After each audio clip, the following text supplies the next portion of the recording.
Hi, we're the co-founders of the Facing Project. I'm Kelsey Timmerman. I'm an author of 2 books, Where Am I Eating and Where Am I Wearing? And I'm also a freelance journalist.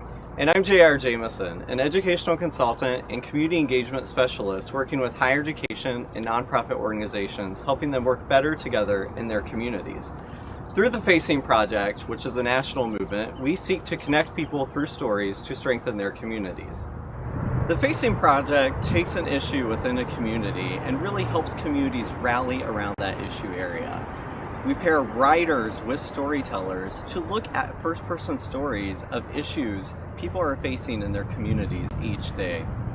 Beyond the stories, which we say is just the jumping off point, nonprofits, businesses, education, and government come together to rally around that topic area, truly focus on the stories, and celebrate what can go beyond the stories. As a writer and storyteller, I've had stories change my life. I've interviewed garment workers in Bangladesh, coffee farmers in Colombia, and runners in Iten, Kenya. These runners were amazing.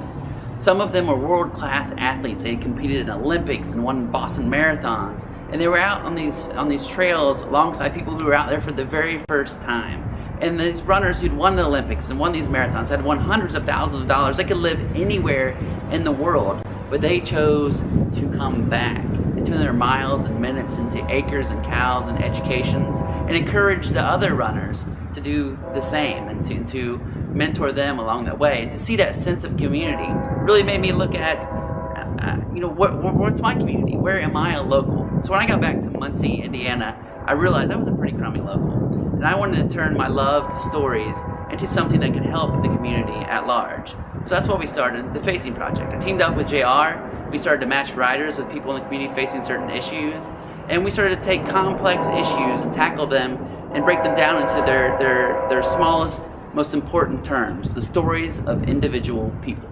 From Atlanta to South Bend, from homelessness to human trafficking to bullying to autism to domestic violence, the Facing Project is pairing writers with storytellers to share the first-person accounts of citizen stories. Through our website, the collection of these stories will share first-person socially conscious accounts on the web. Those stories can be accessed by educators, nonprofit administrators, and researchers to truly look at what community means and what storytelling means within those communities. Every person has a story. Every community has a story. What's yours?